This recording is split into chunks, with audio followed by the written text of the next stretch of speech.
بلرام سنگھ اپنے جذبہ عشق میں سچا تھا، مگر راجہ جے پال ارمغانہ کے ساتھ ایک بھیانک کھیل کھیلنے جا رہا تھا۔ اس نے بہت غور و فکر کے بعد یہ منصوبہ بنایا تھا کہ وہ خفیہ طور پر ارمغانہ سے شادی کر لے گا، پھر جب مناسب سمجھے گا تو غزنی پر حملہ کرے گا، ورنہ بہانہ سازی سے کام لے کر اپنی مملکت کی حدود میں سکون اور اطمینان سے بیٹھا رہے گا۔ اس طرح ارمغانہ کی ضد بھی پوری ہو جائے گی، اور جب اسے نجات کا کوئی راستہ نہیں ملے گا تو وہ ایک داشتہ کی حیثیت سے جے پال کی خفیہ عشرت کدے کی زینت بن جائے گی۔ برہمن حکمران اپنی عیارانہ منصوبے سے پوری طرح مطمئن تھا اور روزانہ نصف شب کے قریب ارمغانہ کو خلوت میں طلب کر کے پرفریب باتیں کرتا اور پچھلے پہر تک شراب پیتا رہتا۔ ارمغانہ کی قربتوں نے جے پال کو نئے کیف و سرور سے آشنا کیا تھا۔ پھر اس کا یہ نشہ اس وقت اتر گیا جب تقریباً 1 ماہ بعد سپہ سالار بلرام سنگھ نے حاضر ہو کر اسے یہ پریشان کن خبر دی: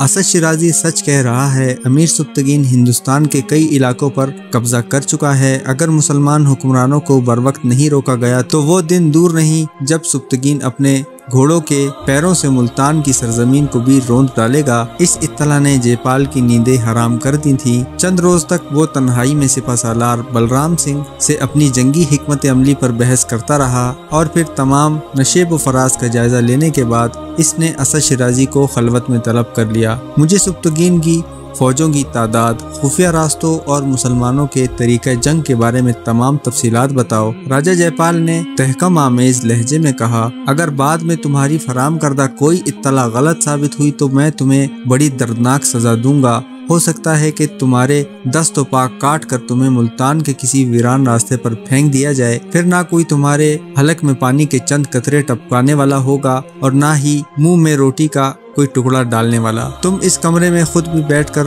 یہ اندازہ کر سکتے ہو کہ وہ کیسی لرزخیز موت ہوگی۔ یکایک جے پال کے لہجے سے انتہائی صفاقی جھلکنے لگی تھی اور وہ کسی انسان کے بجائے ایک بھوکا درندہ نظر آنے لگا تھا۔ اسد شیرازی نے اپنی فطری عیاری کا مظاہرہ کرتے ہوئے فوراً ہی راجہ جے پال کے پاؤں چھو لیے اور دونوں ہاتھ جوڑتے ہوئے بولا: سمراٹ سبکتگین آپ کی طرح میرا بھی بدترین دشمن ہے۔ اس کے بعد اسد شیرازی نے برہمن حکمران کے سامنے مملکت غزنی کے سارے راز اگل دیے: سمراٹ، میں جانتا ہوں کہ سبکتگین کی فوج آپ کے لشکر جرار کا مقابلہ نہیں کر سکے گی، مگر مجھے نظام شاہ کی طرف سے ہر وقت ایک خطرہ سا لگا رہتا ہے۔ کون نظام شاہ؟ راجہ جے پال نے تحقیر آمیز لہجے میں پوچھا۔ وہ غزنی کا ایک جادوگر ہے۔ اچانک اسد شیرازی خوف زدہ نظر آنے لگا تھا۔ اس کی شعبدہ بازیوں نے بڑے گل کھلائے ہیں۔ سمراٹ کو میرا یہی مشورہ ہے کہ وہ غزنی پر حملہ آور ہونے سے پہلے نظام شاہ کے جادو کا توڑ ضرور کر لے۔ میں نے ایسے ہزاروں نظام شاہ دیکھے ہیں۔ جے پال کے غرور و تکبر میں کچھ اور اضافہ ہو گیا تھا۔ پنڈت رگھوناتھ سے بڑا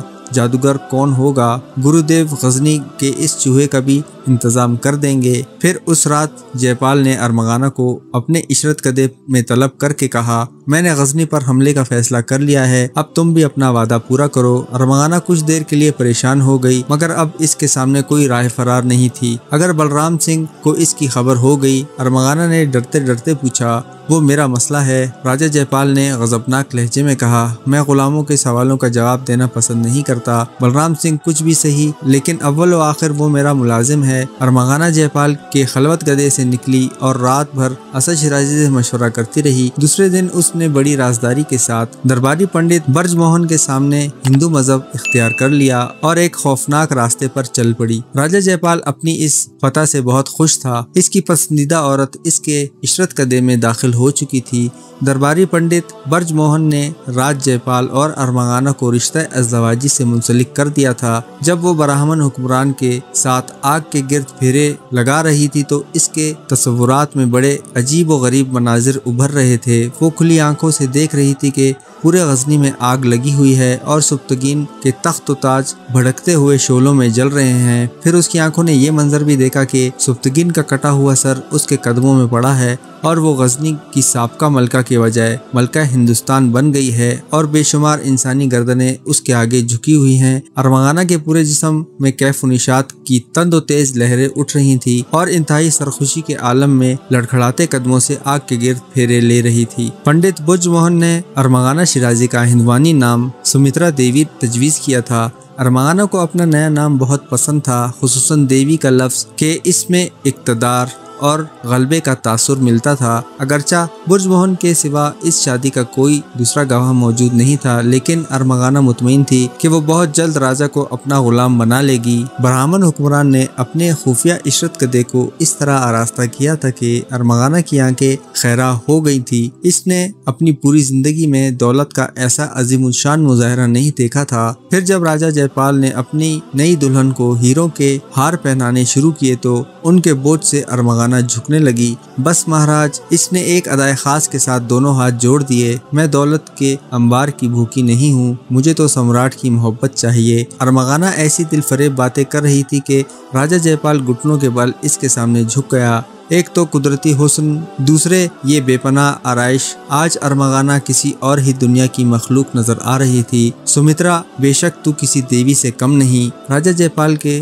ہوش و حواس گم ہوتے جا رہے تھے۔ اسے ایسا لگ رہا تھا جیسے آکاش سے کوئی اپسرا اس دھرتی پر اتر آئی ہے۔ ارمغانہ کی تیز نظروں نے چند لمحوں میں اندازہ لگا لیا کہ راجا جے پال اس کی غلامی پر رضامند ہو چکا ہے۔ سمراٹ، مجھے اس پر فخر ہے کہ میں آپ کی شریک حیات بن کر اپنی زندگی کا نیا سفر شروع کر رہی ہوں، مگر ایک خواہش ہمیشہ بے چین رکھے گی کہ عوامی سطح پر مجھے یہ اعزاز حاصل نہیں ہو سکے گا۔ پریشان نہ ہو سمترا۔ یہ کہتے ہوئے راجا جے پال کچھ اور جھک گیا تھا۔ میں اپنے رسم و رواج کی سرکشی اور سپہ سالار بلرام سنگھ کی دیوانگی سے مجبور ہوں۔ برہمن حکمران ارمغانہ کے حضور اس طرح معذرت پیش کر رہا تھا جیسے وہ اس کا ادنا خادمگار ہو۔ پہلے میں غزنی پر فتح حاصل کر کے تیرے خوابوں میں رنگ بھر دوں، پھر تجھے اپنی رعایا کے سامنے مہارانی کا اعزاز بخشوں گا۔ اگر میں سبکتگین پر لشکر کشی سے پہلے اپنے اور تیرے رشتے کا اعلان کر دوں گا تو بڑے ہنگامے برپا ہو جائیں گے۔ ابھی مجھے بلرام سنگھ سے بہت کام لینا ہے۔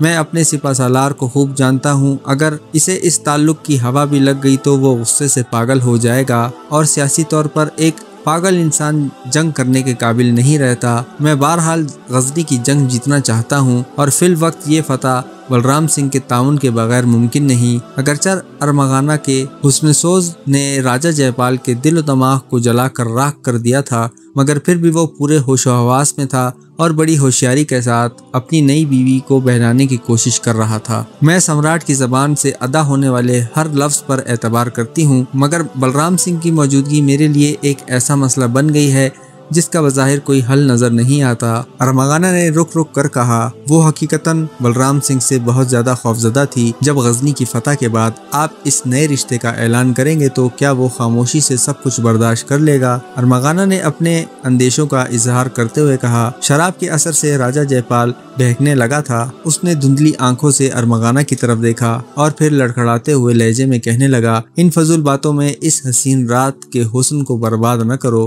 بلرام سنگھ کون ہے؟ جے پال کی زبان میں لکنت تھی، مگر آواز سے غیظ و غضب کا اظہار ہو رہا تھا۔ وہ کچھ بھی نہیں، اور اگر کچھ ہے تو صرف میرا غلام ہے۔ ایک غلام کی کیا حیثیت ہے؟ آقا کی جنبش چشم پر جی اٹھتا ہے اور آقا کی آنکھ کے اشارے پر مر جاتا ہے۔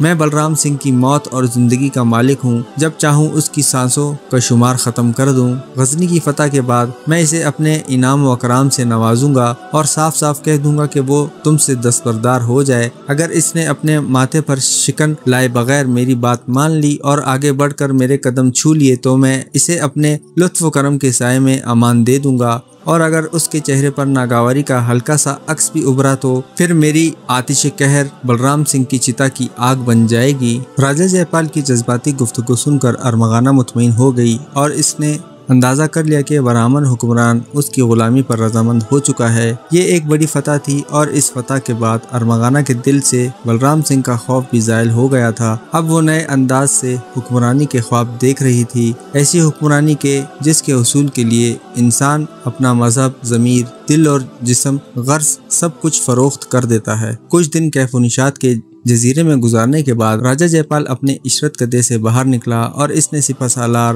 بلرام سنگھ کو طلب کر کے نئے احکامات جاری کر دیے۔ اس سے پہلے کہ امیر سبکتگین کی چونٹیوں کا لشکر ہماری مملکت کی طرف بڑھے، ہم اپنے کوہ پیکر ہاتھیوں کی فوج کو غزنی کے راستے پر کھڑا کر دینا چاہتے ہیں، تاکہ یہ پرہول منظر دیکھ کر شدت خوف سے اس مسلمان سپاہیوں کے دل ٹکڑے ہو جائیں اور ان کی آئندہ نسلوں کے لیے راجہ جے پال کا نام دہشت کی ایک زندہ علامت بن کر رہ جائے۔ برہمن حکمران کے لہجے میں بڑا غرور تھا۔ اپنے فرما روا کا حکم سن کر بلرام سنگھ احتراماً نصف قد تک جھکا اور پھر سیدھا ہو کر بولا، بہترین جنگی حکمت عملی یہ ہے کہ ہم دشمن پر بے خبری کے عالم میں حملہ کر دیں۔ اس طرح حریف کو نفسیاتی شکست ہو جاتی ہے اور وہ خوف و دہشت میں مبتلا ہو کر ہمت ہار بیٹھتا ہے۔ اگر ہم نے سبتگین کو ملتان کی طرف بڑھنے دیا تو اس کے حوصلے بلند ہو جائیں گے، اس لیے میری رائے میں یہی مناسب ہے کہ جنگ غزنی کی حدود میں لڑی جائے۔ اگرچہ بلرام سنگھ ایک جوان سپہ سالار تھا، لیکن فطری ذہنیت اور تربیت کے باعث وہ بہت تجربے کار نظر آتا تھا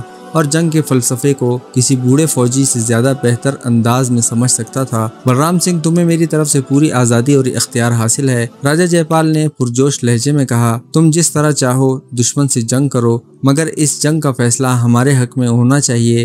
تم سبتگین کو میرے قدموں میں جھکا دو یا اسے غزنی کی حدود میں قید کر دو، میں دونوں صورتوں میں تم پر اپنے لطف و کرم کی بارش کر دوں گا۔ سمراٹ کی محبت کا ہزار بار شکریہ، مگر بلرام سنگھ کسی انعام کی لالچ میں جنگ نہیں کرتا۔ بلرام سنگھ کا چہرہ جوش جذبات سے تمتمانے لگا تھا۔ وہ تو ایک ایسا سپاہی ہے جو صرف اپنی دھرتی اور دھرم کی خاطر موت کے اس کاروبار میں حصہ لیتا ہے۔ ہار یا جیت کا اس کے یہاں کوئی تصور نہیں۔ ساری زندگی بھگوان سے ایک ہی پرارتھنا کی کہ تمام زخم بلرام سنگھ کے سینے پر آئیں، اور جب وہ دنیا سے رخصت ہو تو کوئی یہ نہ کہے کہ بلرام سنگھ کی پشت پر بھی کوئی گھاؤ موجود تھا۔ بلرام سنگھ سچ بول رہا تھا، وہ حقیقتاً اسی انداز کا سپاہی تھا، مگر اس بار اس کے جنگی جنون میں ارمغانہ کی محبت بھی شامل ہو گئی تھی اور وہ دل کے تقاضوں سے مجبور ہو کر غزنی پر یلغار کرنا چاہتا تھا تاکہ اپنے وعدے کے مطابق امیر سبتگین اور محمود کے سر کاٹ کر ارمغانہ کی بارگاہ جمال میں پیش کر سکے۔ راجہ جے پال اپنے سالار کا یہ جذبہ سرفروشی دیکھ کر بہت مسرور و مطمئن تھا، مگر اسے یہ خبر نہیں تھی کہ اس مرتبہ بلرام سنگھ صرف ایک عورت کی خاطر وحشیانہ جنگ کے منصوبے بنا رہا ہے۔ وہ عورت جو انتہائی فریبکار انداز سے برہمن حکمران کی بیوی بن چکی ہے۔ میں تمہارے بے غرض جذبات کی قدر کرتا ہوں بلرام سنگھ، راجہ جے پال نے چرب زبانی کا مظاہرہ کرتے ہوئے کہا۔ برہمن حکمران اپنے سپہ سالار کی جنگی صلاحیتوں سے بھرپور کام لینا چاہتا تھا۔ لڑو اور اس انداز سے لڑو کہ سب کچھ فنا ہو جائے، مگر تاریخ میں برہمنوں اور راجپوتوں کی آبرو باقی رہ جائے۔ ایسا ہی ہوگا سمراٹ، بلرام سنگھ نے اپنی شمشیر کے قبضے پر ہاتھ رکھتے ہوئے کہا۔ بہت دنوں سے دھرتی کی پیاس نہیں بجھی، مگر اس بار دشمنوں کے خون سے ریگستان بھی جل تھل ہو جائیں گے۔ راجہ جے پال مسکرایا اور بلرام سنگھ راج محل کے ایک مخصوص کمرے سے نکل کر ایسے میدان کی طرف چلا گیا جہاں راجپوت سپاہی بہت تیزی سے جمع ہو رہے تھے۔ پھر ایک ماہ کی مکمل تیاری کے بعد راجہ جے پال اپنا کثیر لشکر لے کر غزنی پر یلغار کے ارادے سے آگے بڑھا۔ اسی دوران امیر سبتگین کے جاسوس بھی غافل نہیں بیٹھے تھے۔ وہ برق رفتار گھوڑوں پر سوار ہو کر غزنی کی حدود سے بہت دور نکل گئے تھے اور دشمنوں کی سرگرمیوں پر گہری نظر رکھے ہوئے تھے۔ جیسے ہی راجہ جے پال کا لشکر آگے بڑھا، سبتگین کے جاسوسوں نے اپنے امیر کو یہ خبر پہنچا دی کہ دشمن کے ارادے خطرناک ہیں۔ یہ اطلاع پاتے ہی امیر سبتگین نے غزنی کے وسیع العریض میدان میں اپنے سپاہیوں کو جمع کیا اور ایک طویل تقریر کرتے ہوئے کہا، اے میرے جانباز ساتھیوں، میں تمہیں جس دن کی خبر دیا کرتا تھا آخر وہ دن آن پہنچا۔ میں جانتا تھا کہ ہندوستان کے بت پرست ان لوگوں کو زیادہ دیر تک برداشت نہیں کر سکتے جو ایک خدا پر ایمان رکھتے ہیں اور جنہیں دنیا میں اسی لیے بھیجا گیا ہے کہ وہ اللہ کی زمین سے بت پرست اور ظلم کی ناپاک رسموں کو مٹا دیں اور ایک ایک گوشے میں عدل و انصاف قائم کریں۔ یہ صرف عقائد اور نظریات کی جنگ ہے۔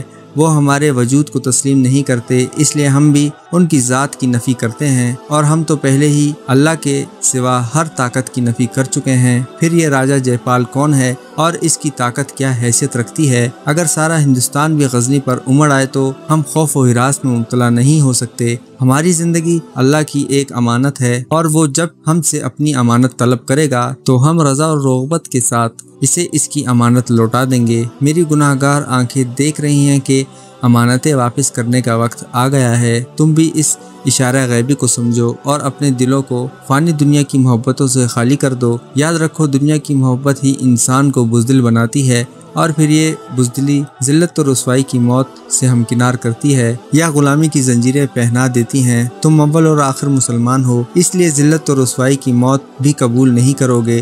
اور غلامی کی زنجیریں بھی نہیں پہنو گے، یہ دونوں چیزیں تمہارے لیے باعث شرم ہیں۔ جواب میں تمام سپاہیوں نے نعرہ تکبیر بلند کیا اور نہایت پرجوش لہجے میں کہا، امیر، ہم نے اپنے گھروں کی طرف سے پشت کر لی ہے اور دلوں سے بیوی بچوں کی محبت نکال پھینکی ہے۔ اب ہمیں اس کے سوا کچھ نظر نہیں آتا کہ دشمن ہمارے سامنے ہے اور ہم اپنی مملکت کی بقا کی آخری جنگ لڑ رہے ہیں۔ بس ہمیں یلغار کا حکم دیجیے اور پھر آپ خود دیکھ لیں گے کہ ہم کس طرح اپنا عہد نبھاتے ہیں۔ اپنے سپاہیوں کی سرفروشی کا یہ جذبہ دیکھ کر امیر سبکتگین کے ہونٹوں پر خفیف سا تبسم ابھر آیا اور پھر فوراً ہی اسے اپنی آنکھوں میں نمی کا احساس ہونے لگا۔ اگر تم اپنے عہد نبھاؤ گے تو اللہ تم سے راضی ہو جائے گا۔ سبکتگین ایک بار پھر اپنے سپاہیوں سے مخاطب تھا، اور اللہ کی رضا ہی سب کچھ ہے۔ اس کی رضا کے بعد تمہارے لیے دونوں جہانوں میں امان ہے، عافیت ہے، عزت اور آبرو ہے اور نجات ہے۔ اپنی تقریر ختم کر کے سبکتگین نے سپاہیوں کو ان کے خیموں میں جانے کا حکم دے دیا۔ پھر ایک مختصر سا لشکر غزنی کی حفاظت پر مامور کر کے حماد بن ساریہ کو اس کا نگران بنا دیا۔ حماد بن ساریہ اس جنگی مہم میں شریک ہونے کے لیے بہت زیادہ بے قرار نظر آ رہا تھا۔ امیر محترم، آخر آپ مجھے اس سعادت سے کیوں محروم رکھنا چاہتے ہیں؟ ابن ساریہ کے لہجے میں شدید کرب نمایاں تھا۔ میں اسی دن کے انتظار میں زندہ ہوں امیر ذیشان۔ اب جان دینے کا موسم آیا ہے تو آپ مجھے زنجیریں پہنا کر گھر بٹا دینا چاہتے ہیں۔ یہ قانون کی کیسی رسم ہے اور میرے امیر کا یہ کیسا انصاف ہے؟ حماد بن ساریہ کی آنکھوں سے آنسو جھلکنے لگے تھے۔ میں آپ کی لغزش دل اور جذبات کی تڑپ کو بہت شدت سے محسوس کر رہا ہوں ابن ساریہ، امیر سبکتگین نے انتہائی پرسوز لہجے میں کہا، مگر میری مجبوری یہ ہے کہ میں غزنی کو تنہا نہیں چھوڑ سکتا۔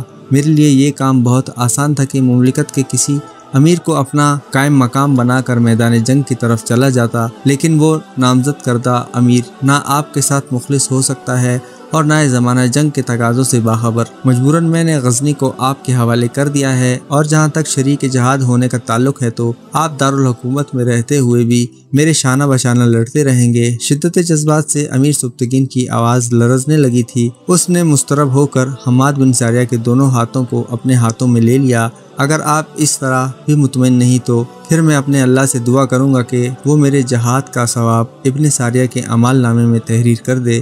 سبکتگین کے جذباتوں کی یہ سچائی اور سادگی دیکھ کر حماد بن ساریہ رونے لگے۔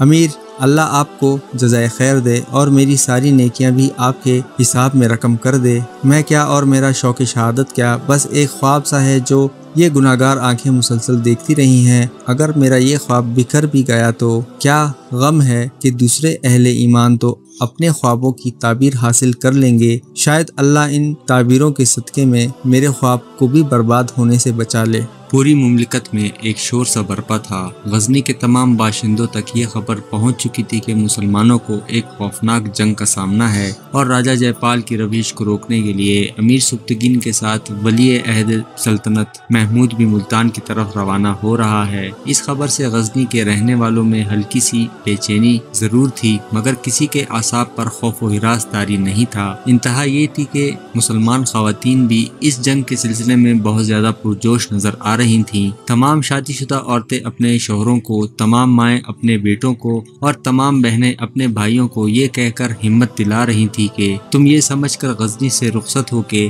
ہم لوگ اس دنیا میں موجود نہیں ہیں۔ اگر تم نے پیچھے مڑ کر اپنے گھروں کی طرف دیکھا تو دشمنوں کے دیے ہوئے زخم تمہاری پشت پر ابھریں گے اور یہ بڑی شرمناک بات ہوگی، اور اگر تمہارے سینوں میں ہماری یادوں کی لہریں اٹھیں تو بڑھتے ہوئے قدم رک جائیں گے، اور اس طرح تم فتح سے ہمکنار نہ ہو سکو گے، اور یہ بھی انسانی زندگی کا بڑا ذلت آمیز رخ ہوگا کہ ایک غیرت مند اور شجاع قوم اپنی عورتوں کی محبت کے سبب فتح کے قریب پہنچ کر ناکام اور نامراد لوٹ آئی۔ اور اگر تمہیں تمہارے بچے یاد آئیں تو دست و بازو کی طاقت کمزور پڑ جائے گی، اور کمزور ہاتھ دشمنوں کی گردنیں کاٹنے سے عاجز رہ جائیں گے، اور تمہارا یہ عمل بڑا تباہ کن ہوگا کہ اس کے بعد شکست و غلامی کے سوا کوئی تیسرا راستہ باقی نہیں رہ جاتا۔ خوب یاد رکھو کہ ہمیں ہمارے اللہ نے آزاد پیدا کیا ہے، ہم کسی بت پرست کی غلامی پر رضامند نہیں ہو سکتے، اس لیے تم اپنی زمین، اولاد اور مال اور تمام رشتوں کو نظر انداز کر کے دشمن سے لڑو، اور اپنے ذہنوں سے ان وسوسوں کو نکال پھینکو کہ تمہارے بعد ہمارا کیا ہوگا۔